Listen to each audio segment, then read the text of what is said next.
What's going on, folks? I hope everyone's Christmas was filled with joy and that classic Christmas feeling you get in your body. For me, that mainly feels like a bad case of the shit's coming, but that is nothing a little military news can't fix. So, this is the Debrief.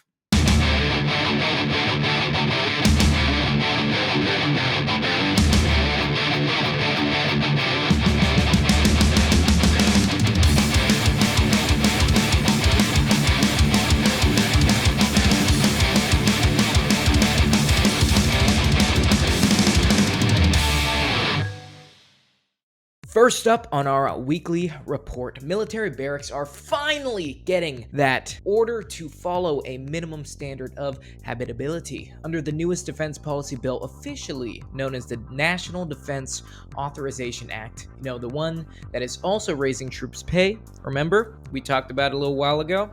Well, this is part of the other things that are included in that bill that I mentioned. Military barracks will always have to be maintained to a certain standard of condition, hopefully improving the lives of all those junior enlisted out there who are currently living in military barracks. Now, for those of you who have never heard of the barracks, this is where the unmarried junior enlisted are placed to live while they are serving in the military. Depending on what branch and unit you are a part of, these barracks can either be 2 soldiers, each with their own individual room, 1 shared kitchen and bathroom. This is what I did in the Army. This is what I had in the Army. Or 2 soldiers, and sometimes even more to a single room. The barracks are the military version of college dorms. Now, if you have ever called the barracks your home, you know how bad these buildings can get. Black mold, brown water, power outages, etc., have all occurred in my barracks, and coming from a special operations unit, I can only imagine how much worse the living conditions can get in those other units. With this new bill, I'm hoping that the military will stay on top of taking care of the junior enlisted, because it's sad enough being lonely and having to live with the people you see at work every day. So, hopefully that change is coming soon. For our next piece of military news, it is a very sad day for our beloved Marine Corps, as the final 8 Marine Scout Snipers have completed Scout Sniper training. The Marine Corps has decided to do away with the infamous Scout Sniper platoons within an infantry company. This decision came earlier this year as part of the new Force Design 2030, the Corps' controversial effort to restructure in order to prepare for future warfare. Now, Scout Snipers have had a lineage dating all the way back to World War I. This decision has triggered a major backlash from the Scout Sniper community, and it's for damn good reason. It's not bad enough that taking away Scout Sniper designators for Marines literally strips them of 1, a badass title, but I'm sure Marine Command still believes that being able to call yourself a Marine in general is good enough regardless of your job, and 2, takes away a niche skill that ultimately covers what they want to replace the Scout Sniper platoons with already. The replacement for the 18-man Scout Sniper platoons are going to be 26-man Marine Scout platoons. Now, during my time in the Army National Guard, I spent 4 years as a Scout team leader. We still had a sniper section, but we worked very closely because our jobs were extremely similar. In my opinion, without any additional training, Scout Snipers can 100% do the job of recon, but recon cannot do the job of Scout Snipers. I see this change as useless as tits on a fish, and that's pretty useless. Tits, a fish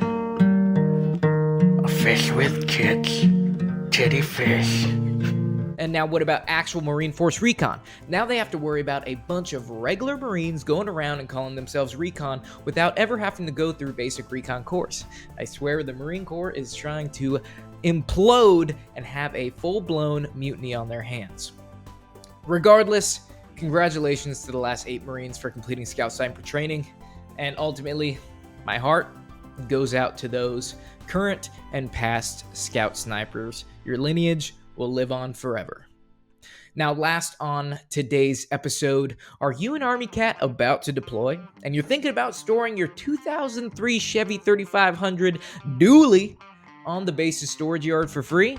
Well, my friend, think again, because the big green weenie strikes again. The Army is no longer allowing troops to store their personal belongings on base at no cost. The change took effect at the first day of the 2024 fiscal year and was enacted due to alleged budget constraints, and I quote from Stars and Stripes, "No Army policy that explicitly authorizes storage of such belongings." So let me get this straight. Just because the Army has never explicitly said you're allowed to store your vehicle in a giant empty lot, you now can't.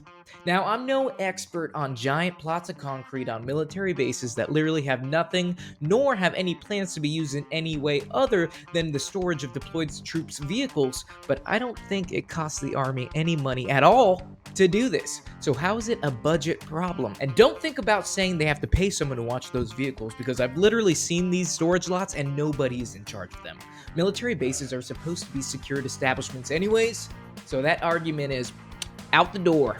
Take that out the door. The one beam of light at the end of this soup sandwich is in the memo. It states there is no authority to grant exception to this policy. However, unit commanders may use their designated motor pool or a designated fenced area to store vehicles or soldiers on temporary deployments at no additional cost. So you better hope your commander is a nice guy or gal, or you're going to have to scramble to find a safe spot for your vehicle, or pay to store your car while being deployed to Kuwait and doing nothing for 9 months.